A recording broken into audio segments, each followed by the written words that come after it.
Okay, so we're all here for one reason, and the reason that we're here is to educate. And even though that there are days that are very difficult, we have difficulty remembering why we're here, we're very tired, we're feeling defeated, we're even feeling overwhelmed. And even though we're surrounded by children, we often feel as though we are alone in this. But in fact, we're not alone, and we can't allow ourselves to operate alone as educators. Because these children that I'm speaking about are our students.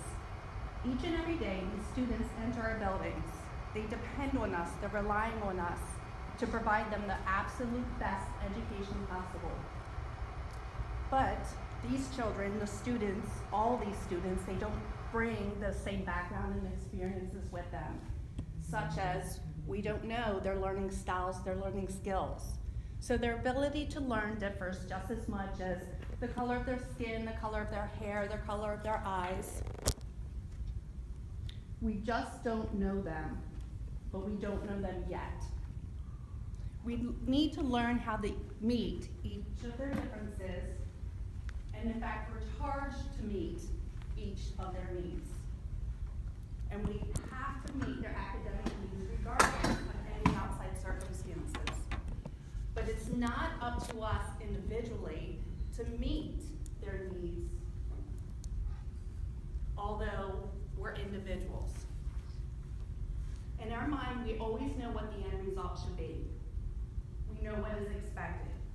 And although we begin with knowing that our mission, why we're here is to educate, we have a vision in mind. That vision often gets muddled under the plethora of data, all of the academic needs of students, and the light at the end of the tunnel seems so far away. There's lots of obstacles that we face, lots of challenges that we face, and this is why we cannot operate as an individual.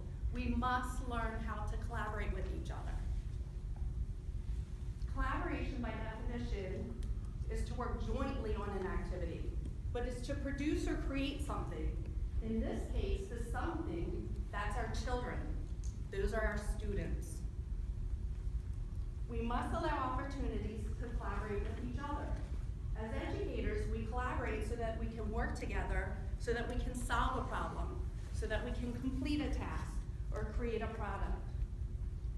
Collaboration is achieved by conversations, and we must have collaborative conversations. If we allow ourselves to engage in these courageous conversations, we'll begin to foster the improvements and grow as individuals through our conversations.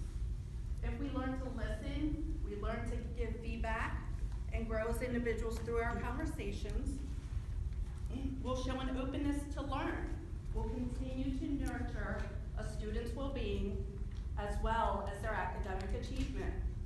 But it's not without these discussions and these dialogues that will allow us to become reflective within our own practices. So we always have to become reflective among our own practices and consider challenging ourselves. It is through these practices, as the children enter our doorway, that we'll be prepared for each individual.